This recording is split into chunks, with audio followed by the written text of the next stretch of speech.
കേന്ദ്രത്തിൽ ആര് തന്നെ സർക്കാർ ഉണ്ടാക്കിയാലും സംഭവിക്കാൻ പോകുന്നത് എന്തൊക്കെയാണെന്നതും നാം ഇപ്പോൾ അറിയേണ്ടതുണ്ട്.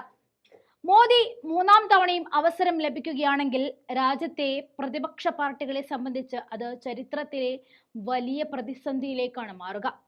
പ്രതിപക്ഷം ഭരിക്കുന്ന സംസ്ഥാന ഭരണകൂടങ്ങൾക്ക് വലിയ ഭീഷണിയായും അത്തരമൊരു സർക്കാർ മാറിയിരിക്കും. കോൺഗ്രസ് ഭരിക്കുന്ന കർണാടക, തെലങ്കാന, ഹിമാചൽ പ്രദേശ് ഭരണകൂടങ്ങൾക്കാണ് ഏറ്റവും വലിയ ഭീഷണി ഉണ്ടാവുക. കോൺഗ്രസിനെ പിളർത്തി ഈ സംസ്ഥാനങ്ങളിൽ രാഷ്ട്രീയ ബദലിനും BJP ശ്രമിക്കുക തന്നെ ചെയ്യും.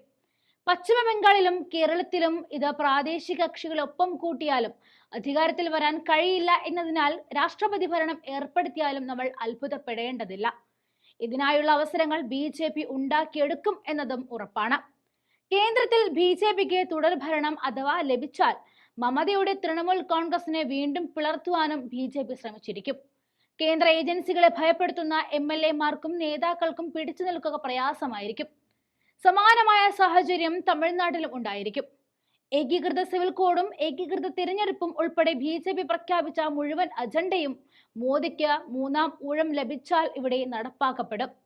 ഇതോടെ രാജ്യത്തിന്റെ ഇതുവരെയുള്ള രാഷ്ട്രീയ ചരിത്രം തന്നെയാണ് പൊളിച്ചെഴുതപ്പെടുക. മോദി വീണ്ടും വന്നാൽ ഏകാധിപത്യത്തിലേക്ക് രാജ്യം പോകുമെന്ന് പ്രതിപക്ഷം തുടർച്ചയായി മുന്നറിയിപ്പ് നൽകുന്നതും ഇതേ കാരണങ്ങൾ കൊണ്ടാണ്. BJPക്ക് ഭരണം കിട്ടിയാലുള്ള ചില സാധ്യതകളാണ് ഇതൊക്കെയെങ്കിൽ പ്രതിപക്ഷ സഖ്യമായ ഇന്ത്യ മുന്നണിക്ക് ഭൂരിപക്ഷം ലഭിച്ചാൽ എന്താണ് സംഭവിക്കുക എന്നതുകൂടി നമുക്ക് നോക്കാം. ഇന്ത്യ സഖ്യം അധികാരത്തിൽ വന്നാൽ ആദ്യം അവർ സ്വീകരിക്കാൻ പോകുന്ന നടപടി വിവിധ കേന്ദ്ര ഏജൻസികളെ പൊളിച്ചെഴുതുക എന്നതായിരിക്കും.